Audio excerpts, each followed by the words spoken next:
안녕하세요. 저는 30대 중반 기혼 여성입니다. 따분한 시간이 길어지다 보니 지난날 무서웠던 사고가 떠올라 이리 사연이라도 올려봅니다. 좋은 이야기도 아닌데 동네방네 들려드리는 것이 맞는지 고민 많이 했는데요. 가슴이 터질 것처럼 힘들었던 그때 기억은 제게 여전히 슬픈 상처지만 절대 잊어선 안 되는 흉터와도 같기에 기록하고 싶다는 생각이 들었어요. 제게 있었던 끔찍한 경험을 들려드릴 테니 시간 나시면 꼭 응원 한 말씀도 부탁드립니다. 저희 시부모님 얘기를 좀 해볼게요. 결혼하기 전 저희 시부모님은 그리 살가운 분들이 아니셨어요. 그러나 딱히 불편할 만큼 사람을 기분 나쁘게 하던 분들도 아니셨습니다. 그저 평범하게 불편했을 정도였다고 생각했어요. 그 정도는 새로운 가정에서 적응해야 될 저의 업무라고 봤기에 별 상관없었어요. 저랑 남편은 합가가 아닌 분가로 시작해서 결혼하고 나면 고부 갈등이 있더라도 마음의 여유를 갖고 잘 극복할 수 있을 거라 생각했죠. 일단 남편이 먼저 제가 신경 쓰지 않아도 우리 처가댁에 잘해줘서 저 또한 시댁에 잘해주고 싶었던 마음이 컸습니다. 이런 힘찬 마음이면 시부모님의 환심을 쉽게 살 수 있겠다고도 자부했었어요. 근데 아무래도 제가 결혼이 처음이라 그랬나 봐요. 그저 저 혼자서만 잘하고 노력하면 모든 관계가 깔끔할 거라고 생각해버렸지 뭐예요.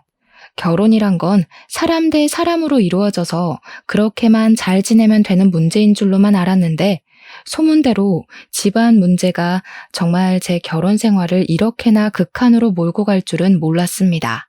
시댁에 잘하기로 마음먹었던 저는 결혼한 지 얼마 되지 않고부터 시댁과 삐걱거리는 일이 생겨버렸는데요.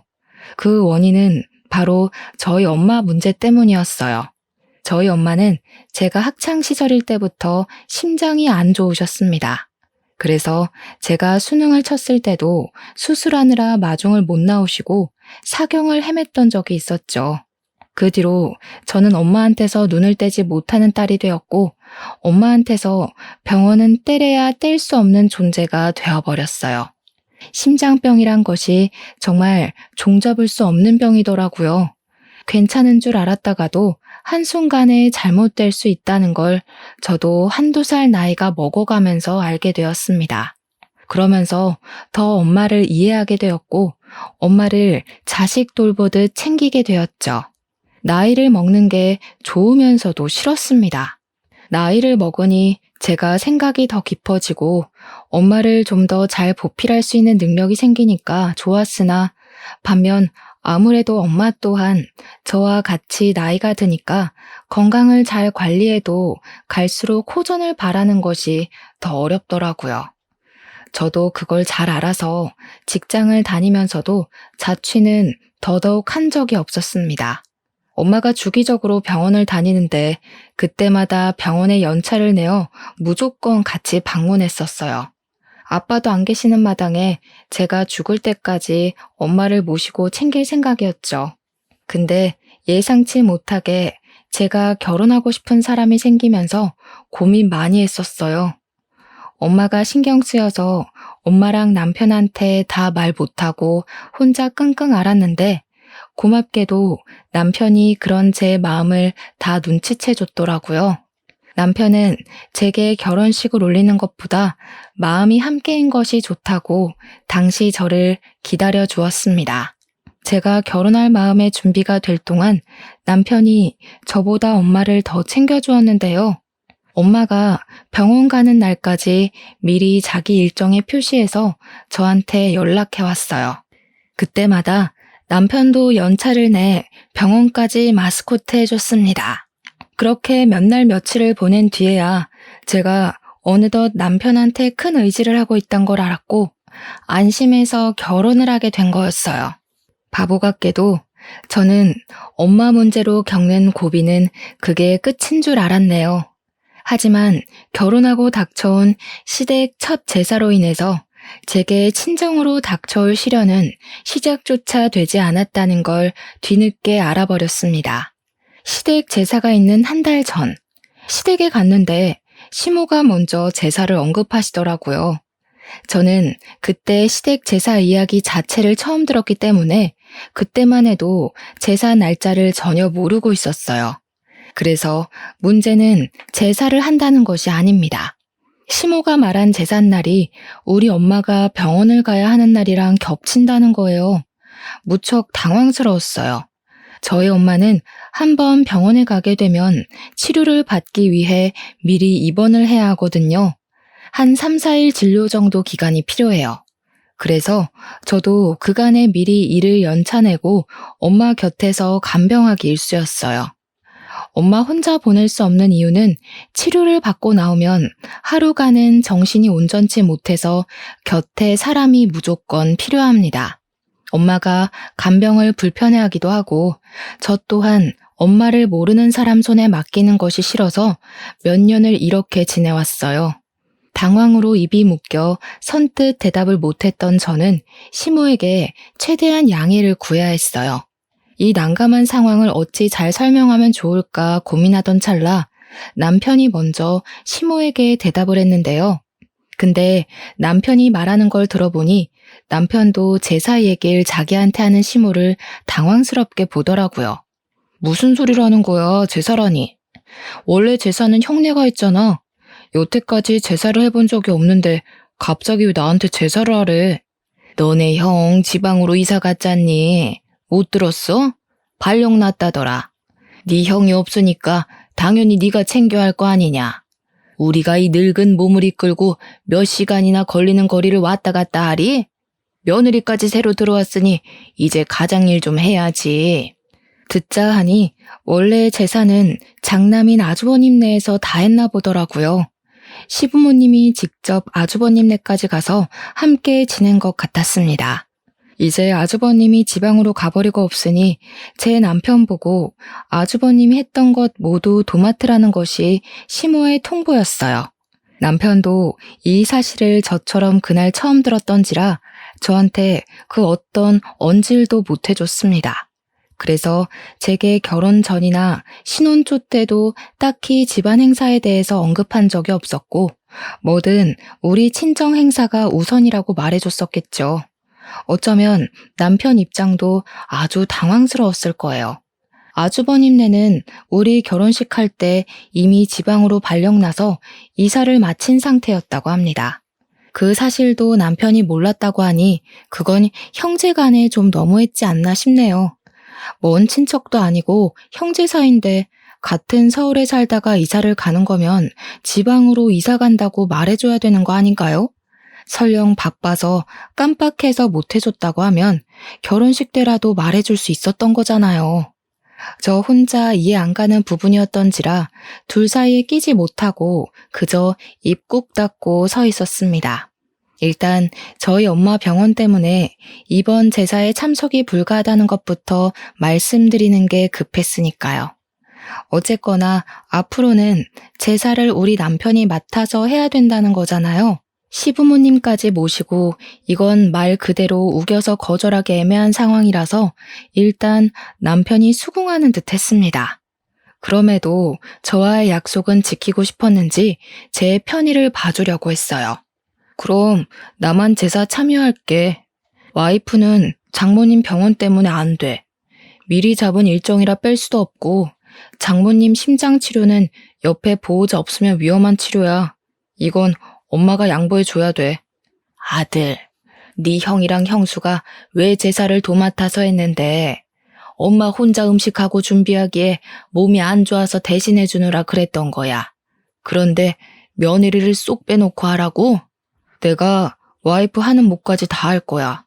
이미 내가 다 약속해준 거라서 엄마가 마음대로 취소 못해. 더 이상 참견 말고 제사는 와이프 없이 하는 걸로 하자. 남편의 단호한 말이 이어지자 시모가 이번에는 대답을 안 했습니다.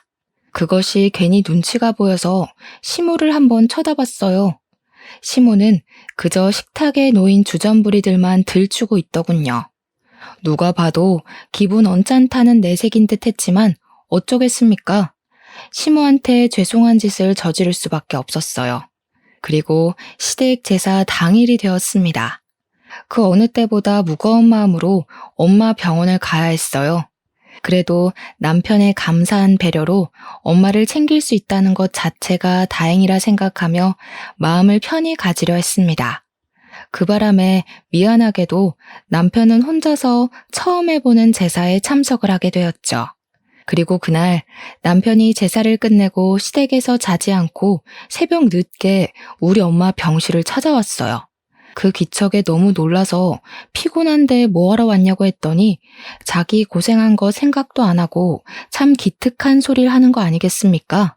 내가 태워다 주기로 했는데 장모님이랑 약속 못 지켰잖아. 미안해서 얼굴이라도 뵈려고 왔지.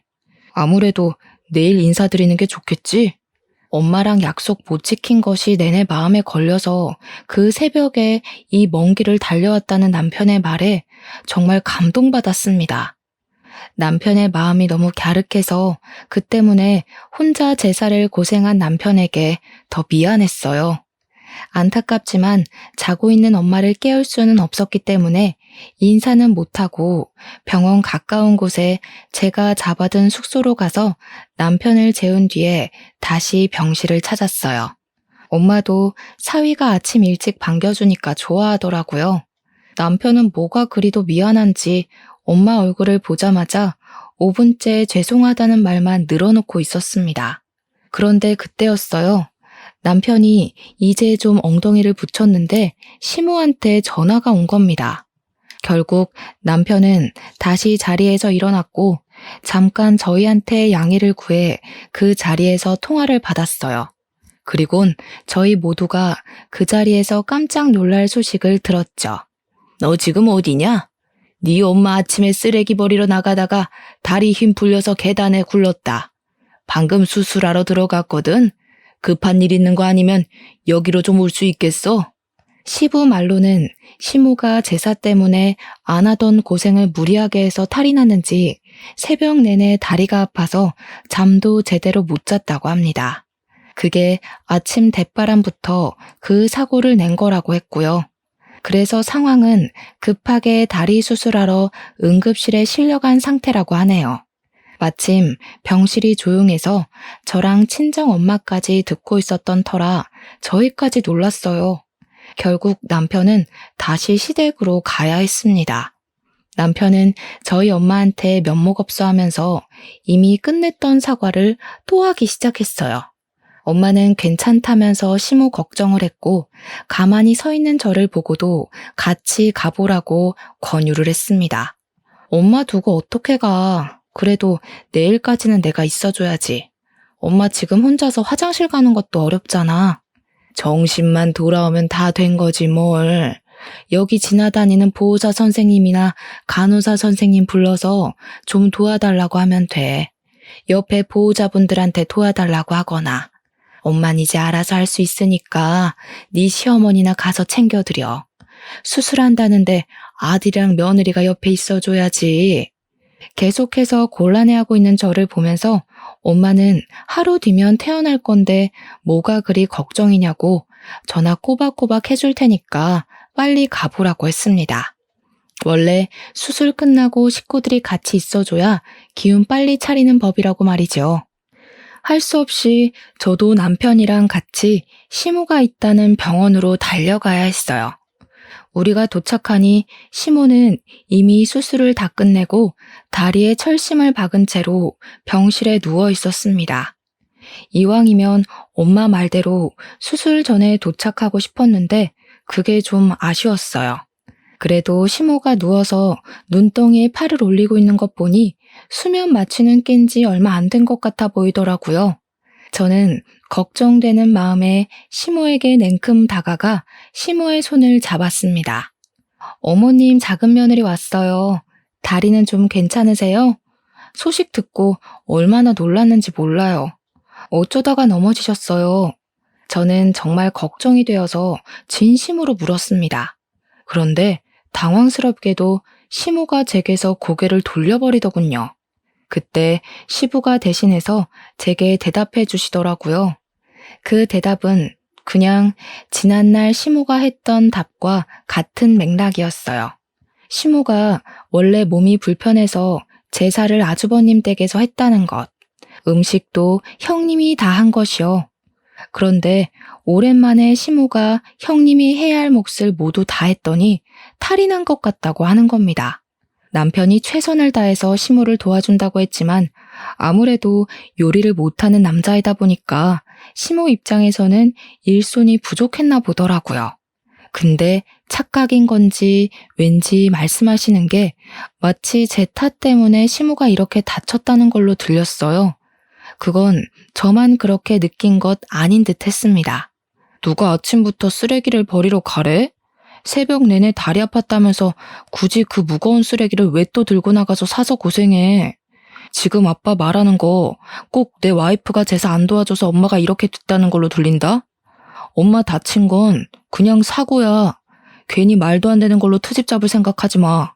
남편이 제 편을 들어주어 속이 갑갑하진 않았지만 왠지 모르게 상황은 더 나빠지는 것 같았어요.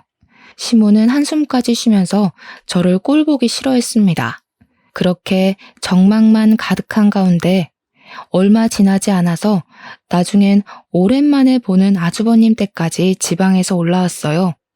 시모 다쳤다니까 지방에서 냉큼 올라온 듯 했습니다. 시모는 내리 창밖만 보고 있던 고개를 돌려서 형님과 아주버님을 마주했는데요. 저랑 남편이 왔을 때는 눈도 안 마주치더니 조금 섭섭하더라고요.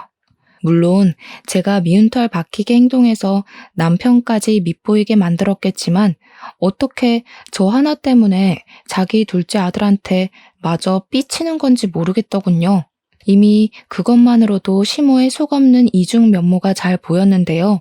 시모는 자기 편이 수두룩해지자 용기가 치솟았는지 갑자기 입이 살아서는 제가 같은 공간에 있는데도 서슴없이 공격적인 말을 내뱉더라고요. 내 살다 이런 경우는 처음 본다. 어떻게 시댁 제사가 뒷전일 수가 있어? 하늘이 두 쪽 나도 시댁 제사는 며느리한테 제일 우선이어야 되는 거야. 나 때는 그랬다고. 어디 남의 집 전통 말아먹을 일 있나? 그네야, 내가 앞으로 너 없이 제명에 살까 싶다. 저 들으라고 하는 소리가 분명한데도 시모는 제게 눈길 한번 던져주지 않았습니다. 그제야 저는 시모가 어떤 사람인지 좀 더 명확하게 윤곽이 잡히더라고요. 결혼 초에는 그저 시모가 저를 어색해해서 대면대면하는 거라 생각했는데 알고 보니 그게 아니라 애초에 저랑은 굳이 살갑게 지낼 관계가 아니니 선을 그었던 것 같습니다. 막 도착한 형님은 마치 보란 듯이 시모와의 친분을 더 과시했어요. 꼭 직장을 가면 텃세 부리는 사람들 있잖아요. 형님을 보면서 그런 기분을 느꼈습니다. 시모를 걱정하는 형님 멘트에서 은근히 저를 질책하는 내용도 있었거든요. 아니나 다를까 형님이 제게 기어이 한마디를 하고 싶었나 봐요. 제가 반응 없이 가만히 있자 시모를 내버려 두고서 저를 획 돌아보더라고요. 동서, 결혼한 지 얼마나 됐다고 시댁 어른을 이런 식으로 모셔? 아무리 젊은 사람이라 해도 그렇지. 30대면 그렇게 생각 없을 나이도 아니면서 어머님을 이렇게까지 다치게 해? 제정신이야? 이봐요, 형수. 우리 엄마는 혼자 계단 내려가다가 구른 거예요. 뭘 제대로 알고 말을 뱉어요. 잘 알지도 못하면서 누구한테 제정신이라는 거예요? 제 와이프한테 말이 너무 무례한 거 아닙니까? 네, 도련님.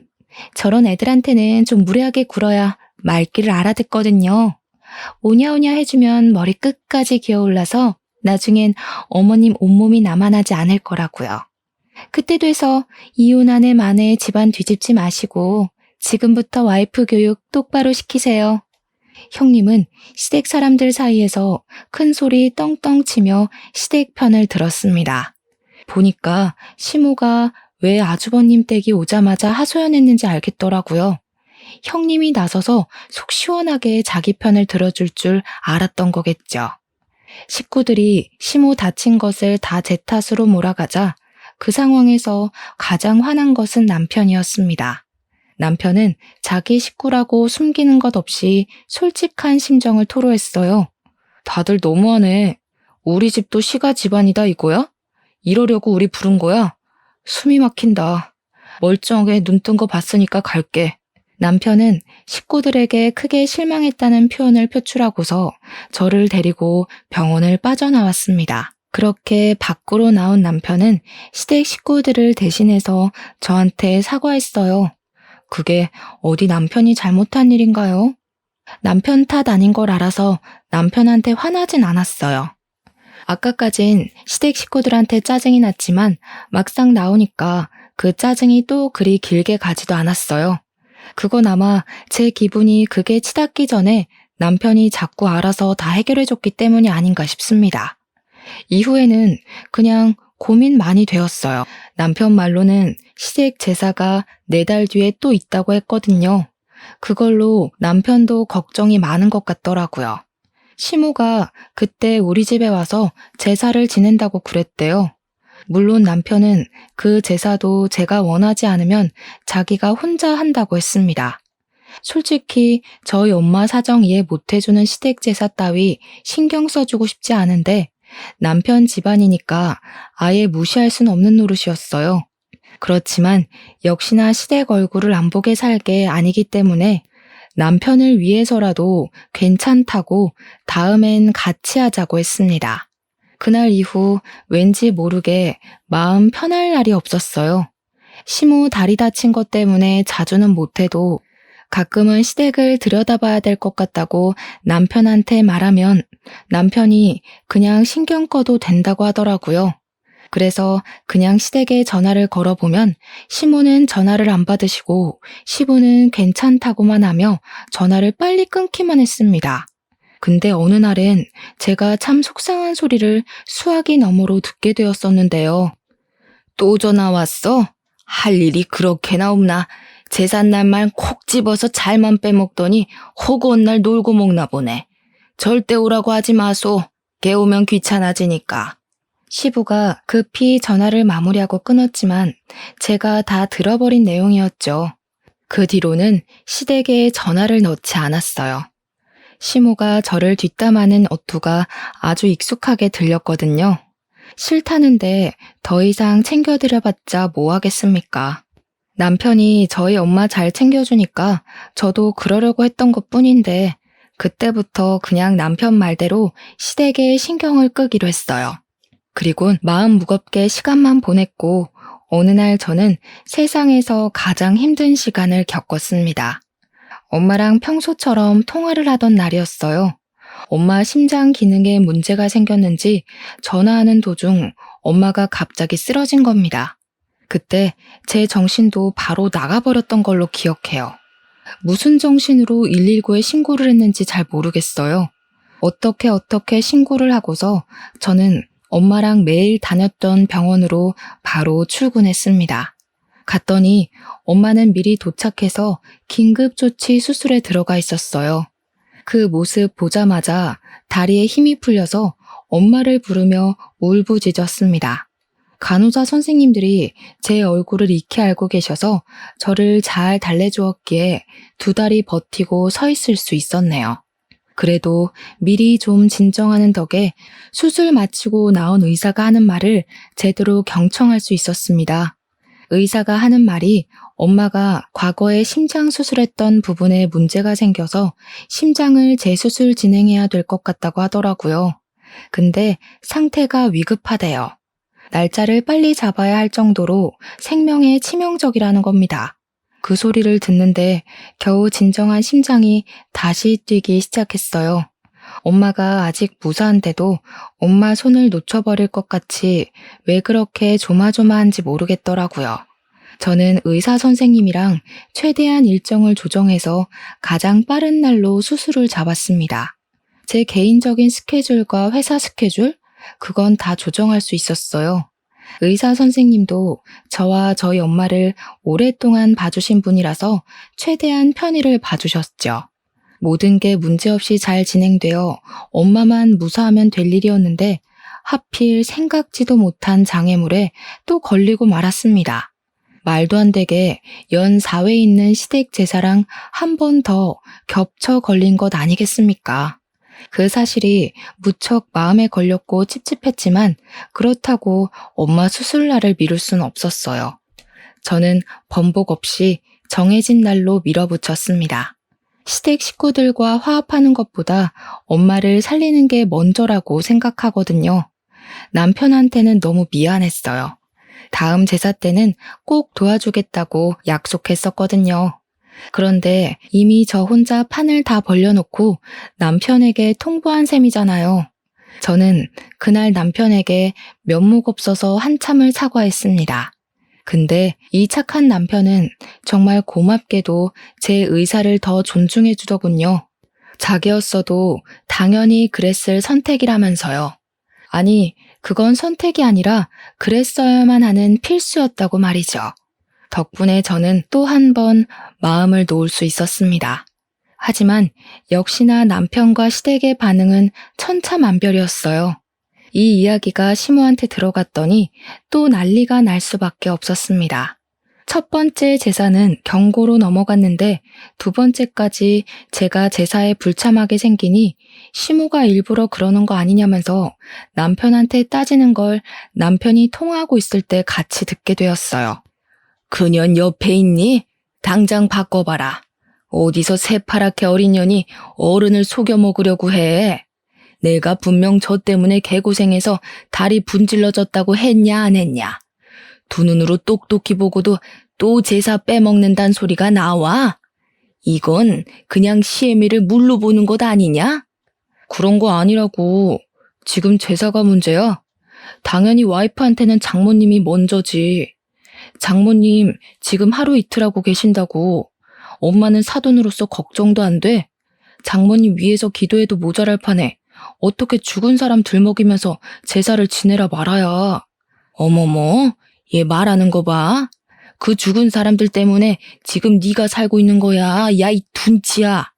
너도 속고 있는 거라고. 그년이 집안일 하기 싫으니까 괜히 핑계대면서 사기치고 있는 거잖아. 답답해서 직접 확인시켜줘야지 안 되겠네. 거기 어디야? 남편은 시모 태도에 짜증이 났는지 대답하길 멈추고 무작정 전화를 끊어버렸습니다. 그 뒤로 오는 연락도 깡그리 무시했어요. 혹시 화가 나서 집으로 찾아오는 건 아닐까 싶었지만 시모 다리가 불편해서인지 다행히도 집에 쳐들어오는 불상사는 일어나지 않았어요. 그렇게 흐른 시간은 제사 당일까지 쭉 이어졌습니다. 남편은 끝까지 시댁의 연락을 무시했고 저는 남편에 의해 시댁의 연락처가 차단되어 버렸죠. 그리고 우리 엄마 수술날 남편은 같이 휴가를 내 제 곁에서 우리 엄마 수술할 때까지 함께 해줬어요. 제사 때문에 가봐야 할 텐데도 수술 끝날 때까지 기다리려고 하더라고요. 당신 제사 준비하러 안 가? 시장은 오후 일찍 문 닫을 텐데 갈 때 어머님도 모시고 가야 하잖아. 필요 없어. 이미 인터넷으로 음식 주문해놨어. 나중에 저녁에 갖다 준다네. 아빠한테 제사 지내기 1시간 전에 오라고 문자만 했더니 알겠다고 하셨어. 남편은 생각보다 제사를 손쉽게 준비 맞춰 놓은 것 같았어요. 한 번의 실수를 겪고 나서 두 번의 사고를 치르지 않기 위해 생각을 많이 한 모양입니다. 그 과정에서 제 생각도 조금은 들어간 것 같아서 더 고마웠네요. 덕분에 저는 홀로 있었으면 더 무서웠을 공백 시간을 남편과 함께 하면서 조금 마음 놓고 기다릴 수 있었어요. 남편은 엄마 수술이 무사히 끝나고 병실로 이동하는 것까지도 동행해 주었습니다. 저희 시댁은 제사를 밤 10시쯤에 한다고 하더라고요.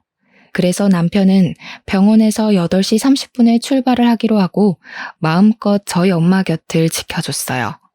한참 그렇게 같이 있다가 오후 7시가 지날 무렵 남편은 잠깐 근무 전화 받으러 자리 비웠고 저도 화장실을 다녀왔습니다. 의사 선생님 말이 수술 너무 잘 됐다고 예전처럼 예고 없이 쓰러지는 경우는 줄 거라고 하더라고요. 그 소리를 듣는데 얼마나 가슴을 쓸어내렸는지 몰라요. 엄마가 잘 견뎌준 게 가장 고마운 일이었기에 깨어나면 꼭 고생 많았다고 안아줄 생각을 했습니다. 그 잠깐도 못 견디고 엄마가 보고 싶어 얼른 화장실을 나섰어요. 다시 병실 돌아가는데 임직원들이 우리 엄마 병실 앞에 모여 있었습니다. 처음엔 우리 병실이 아닌가 착각했거든요. 근데 맞더라고요. 우리 병실 간호사 선생님이 저를 급히 찾는 거 아니겠습니까? 저 덩달아 놀라서 황급히 간호사 선생님을 따라 들어갔습니다. 눈앞에 보이는 광경은 제 심장이 다 멎을 정도로 처참했어요. 의사 선생님이 저희 엄마를 살리려고 심폐소생을 하고 계시더라고요. 저 그날 엄마 잃는 줄 알고 얼마나 울었는지 모릅니다. 오열하면서 엄마를 수도 없이 불렀어요. 그러자 뒤늦게 나타난 남편 또한 상황을 보고 놀랐는지 급하게 들어온 모습이 역력했습니다. 그런 와중에도 잡아주는 남편의 부축을 받고서 저는 더욱 정신을 못 차렸네요. 다행히도 엄마는 호흡이 돌아왔습니다. 의사 선생님 두 분이 계셨는데 그제야 한숨 돌리시면서 발을 동동 굴리는 제 앞으로 다가오시더라고요. 저는 두 선생님께 정말 감사하다고 넙죽 절을 했습니다. 그런데 의사 선생님이 잔뜩 성이 나서는 저한테 호통을 치시더라고요. 그러면서 하는 소리가 저를 무척 당황스럽게 했어요. 아까 그분은 보호자분 가족이세요? 대체 정신머리가 어떻게 되어 있길래 호흡기 스위치에 손댈 수 있단 말입니까? 지금 환자 죽을 뻔했습니다. 우리 간호사가 그 보호자분 낌새 눈치 못 챘으면 돌이킬 수 없을 뻔했다고요. 의사 선생님이 하시는 말도 안 되는 말에 저 또한 덩달아 놀라서 그게 무슨 소리냐고 물었습니다. 그러니 의사 선생님은 더 설명하기도 진이 빠진다는 듯 간호사에게 뒷일을 맡기곤 병실을 터덜터덜 나가셨어요.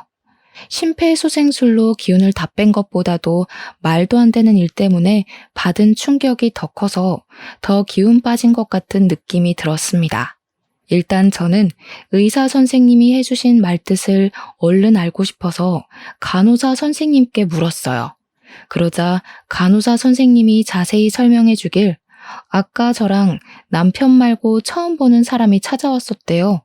와서는 우리 엄마 상태에 대해 묻더니 진짜 아픈 거 맞냐고 확인했다네요. 혹시 직원 누구한테 돈 찔러주고 아픈 척 누워있는 거 아니냐고 했다는 겁니다. 그래서 간호사가 그 사람을 이상하게 쳐다봤는데 됐다면서 병실로 가버렸다고 해요. 뭔가 수상쩍잖아요. 때문에 간호사가 뒤늦게 가서 확인했더니 글쎄 그 사람이 우리 엄마 호흡기 장치를 끄고 있었다는 거 아니겠습니까? 사실을 알고 얼마나 간이 철렁했는지 모릅니다. 근데 그 소리를 들으니까 문득 바로 떠오르는 사람이 있더라고요. 바로 시모였죠. 시모가 남편한테 내가 일하기 싫어서 우리 엄마 아프다고 거짓말하는 거 아니냐고 했던 말이 떠오르더라고요. 저는 더 생각하고 싶지도 않고 당장 찾아 나서고 싶었어요. 그래서 간호사 선생님한테 우리 엄마를 좀 부탁하고 병원을 뛰쳐나왔습니다. 남편도 바로 제 뒤를 따라왔죠. 불과 좀 전에 있었던 사고였기 때문에 분명 일을 벌인 사람이 멀리 못 갔을 거라 생각했습니다. 아니나 다를까 우리가 건물 나오자마자 병원 밖으로 빠져나가는 익숙한 차가 하나 발견되었어요. 그건 다름 아닌 아주버님 차였죠. 그것 또한 기가 막히더라고요. 아주버님 차를 여기서 보게 될 줄은 몰랐거든요. 시모가 아니라 아주버님이랑 형님 짓이었구나 라는 것을 그때 알아차렸어요. 그들 짓이 아니고서야 그들이 굳이 지방 사는데 우리 엄마 병원까지 올 일이 없지 않겠습니까? 저희 엄마 병원이 서울 한복판에 있는 유명한 병원도 아닌걸요. 아마 시모가 뒤에서 형님을 조종했겠죠. 자기 몸이 불편하니까 괘씸한 부탁으로 우리 엄마를 해코지 하려고 했겠죠. 어떻게 사람이 다 죽어가는 상대를 두고 그런 짓을 벌일 수가 있는지 도무지 용서할 수가 없었어요. 저는 남편 차를 타고서 아주버님 차 뒤를 따라 붙었습니다. 그들이 당연히 시댁으로 향할 거라고 생각했어요. 그런데 여기서 1차로 당황했던 게 뭐냐면요. 생전 처음 보는 동네로 들어섰다는 겁니다. 그때부터 남편이랑 아주버님 차를 놓친 게 아닌가 싶어 열심히 눈으로 쫓으면 아주버님 차는 여전히 저희를 앞장서고 있었어요. 결국엔 낯선 아파트 건물까지 들어가서야 차가 멈추게 되었죠.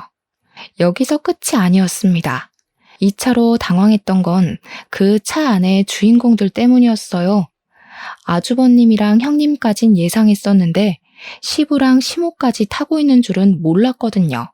그러니까 우리 엄마 병원을 다녀간 사람이 무려 4명이라는 겁니다. 우리 엄마를 죽일 뻔한 짓을 한 사람도 그 짓을 알고 있는 사람도 4명이라는 거예요. 그렇게 일을 저질러 놓고는 이 어딘지 모를 동네로 불이 나게 도망을 온 거 아닙니까?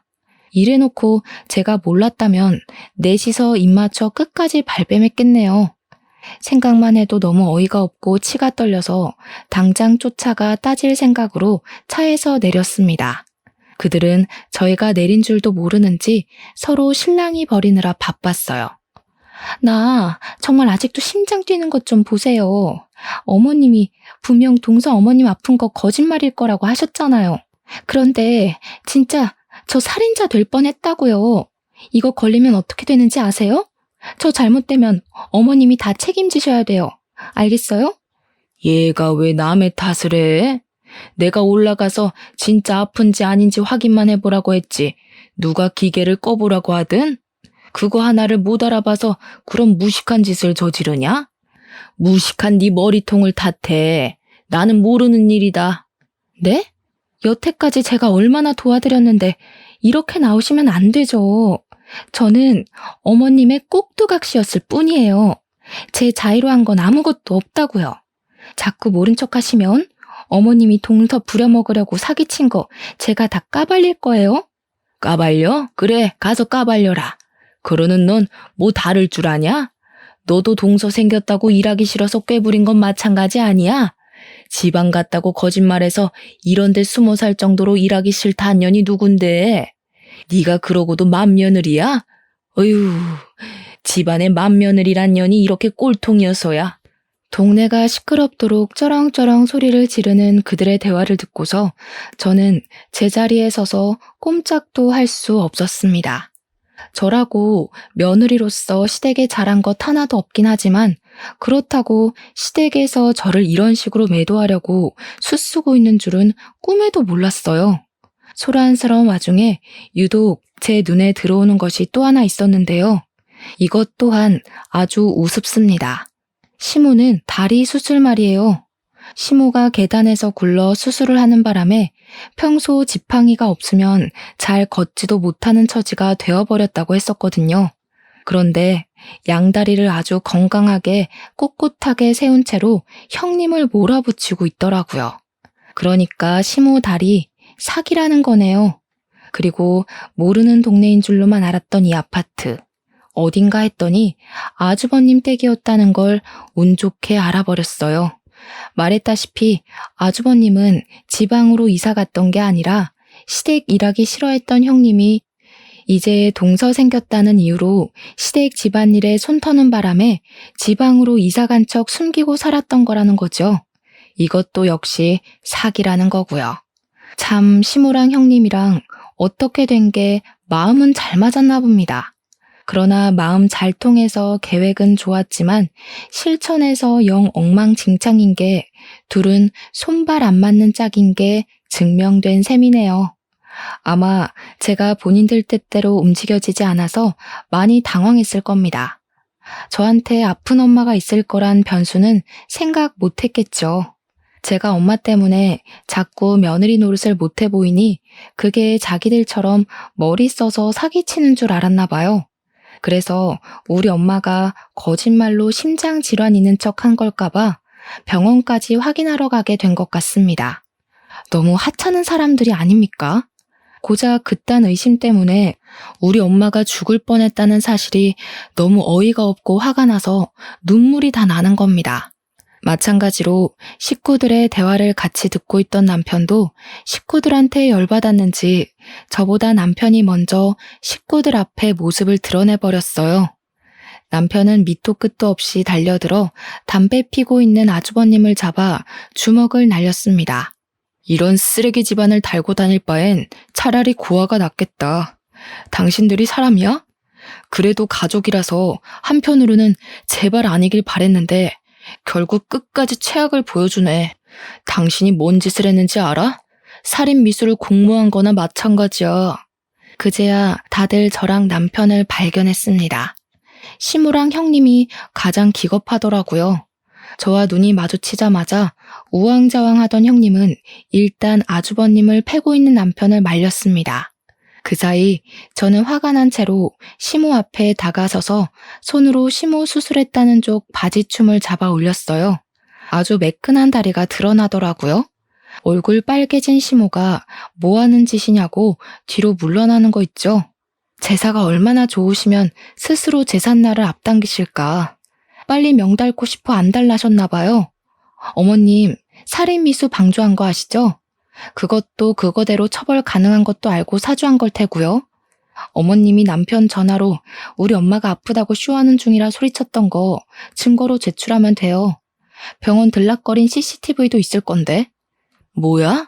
이젠 하다못해 시애미 협박까지 해? 그래, 이참에 제대로 따져보자. 너야말로 며느리로 들어와서 시댁에 한 게 뭐 있냐? 호구한 날 내 아들 데리고 친정만 들락거리지 않았어? 내 아들이 네 죽놈이야? 아, 그래서 우리 엄마가 빨리 죽고 없길 바랬어요?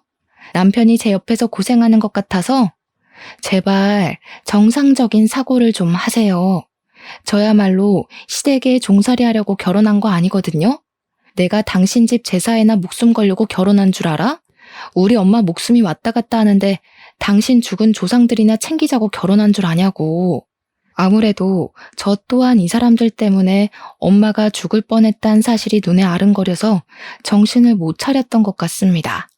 저는 끝내 이성을 놓고 울부짖었네요. 그런 와중에도 시무는 제가 반말 찍찍 내뱉는다면서 제 버르장머리 고쳐놓겠다며 제 머리채 잡고 말았어요. 그 꼴을 남편이 나서서 말려주려고 한순간이었습니다. 갑자기 시부가 먼저 나서서 말려주더라고요. 시부는 시무를 떼어내 밀치면서 제발 이제 그만 좀 하자고 지긋지긋하다며 소리를 질렀어요. 그리곤 그간 죄책감 들었던 건지 시부가 모조리 고백하기 시작했는데요. 미안하다 새아가. 네 시애미 사실 계단 구른 적 없어. 다리 수술은 나이 들고 무릎 연골 달아서 수술한 거야. 네가 제사 빼먹은 거 괘씸하다고 이 사람이 일부러 그렇게 꾸며서 네 죄책감 유발하려고 했었다. 시부는 시모가 그러라고 시키니까 일단은 그렇게 했는데 속이는 내내 제게 마음이 불편했다고 했습니다. 참다 말할 타이밍만 보고 있었는데 사람 목숨까지 위협하는 시무랑 형님을 보면서 그건 좀 아닌 것 같아서 결국 시부가 실토하는 것이랬어요. 시부는 손수 증인이 되어서 제가 당시 현장에서 알 수 없었던 사실까지 다 말해주었습니다. 우리 엄마 병원 주소를 알아낸 건 아주버님이 몰래 우리 남편 차 내비게이션을 뒤져서 주소 빼내갔다는 것도 말해줬고 그걸 사주한 것 역시 시무라는 것도 알려주었죠. 저는 그 자리에서 더는 시무를 모시고 살기 싫어서 이혼하길 택했습니다. 근데 남편에게 미안하다고 이혼하자고 얘기를 하려는 순간 시부가 저를 막았어요. 시부가 먼저 시무한테 이혼 통보를 하는 거 아니겠습니까? 저 당황해서 한 발 물러나고 말았습니다. 이혼이라니? 여보 왜 이래? 당신이랑 내가 무슨 문제가 있다고 이혼을 해? 우리 둘 사이에만 문제 있어야 이혼을 해? 내가 당신이랑 같이 못 살겠어도 이혼은 할 수 있는 거야. 이혼 소송이 왜 있겠어? 난 사람 생명 함부로 생각하는 사람이랑 한 이불 덮고 못 자. 섬뜩해. 시부는 시무를 이혼 합의가 아닌 소송으로 처리해버렸습니다. 그제야 시모가 시부한테 매달리며 사과하고 난리를 부렸어요. 그 와중에 형님은 아주버님한테 어떻게 좀 해보라고 애원했죠. 저는 그런 형님한테 한마디 던져줬어요. 형님, 만날 거면 능력 좋고 개념 똑바로 박힌 남자를 만나지 그랬어요. 어쩌다가 저런 팔푼이를 만났대? 형님이 천박한 짓 저질러도 편을 한번 안 들어주잖아요. 하긴 형님 하는 꼴이 팔푼이밖에 못 만날 것 같네요. 자존심은 있는 건지 아주버님이랑 형님이 저한테 달려들려고 하자 그걸 남편이 나서서 막아줬어요. 아주버님은 남편이 막았지만 남편이 차마 못 막아줬거든요. 그래서 남편이 저를 걱정했는데 여자가 한이 맺히면 5, 6월에도 서리가 내린다고 형님 때문에 너무 화가 나서 제 손이 알아서 주체를 못하더라고요. 다가오는 형님에게 그만 손바닥을 날렸지 뭐예요? 나자빠진 형님을 두고 저는 그대로 돌아섰습니다. 마침 경찰차가 들어오더라고요. 남편이 뒷정리를 해주고 저는 남편 차 안에서 병원에 전화하며 엄마의 상태를 묻기 바빴네요. 시부 덕분에 저는 남편과는 이혼하는 불상사는 면했어요.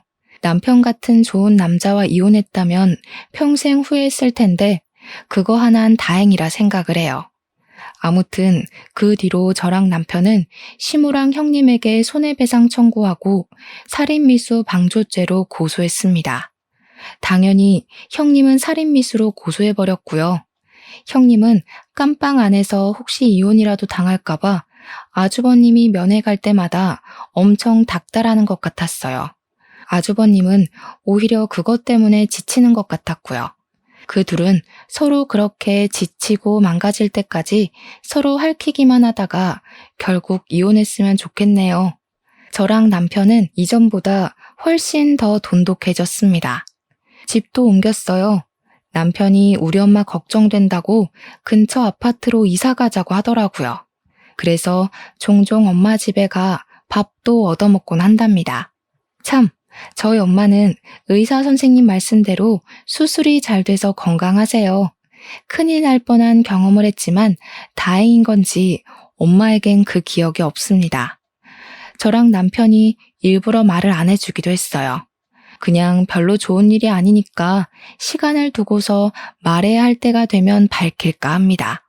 제가 남편에게도 늘 하는 말이 있는데 이 사연이 해피엔딩이라서 정말 다행이라는 말을 계속하고 있어요.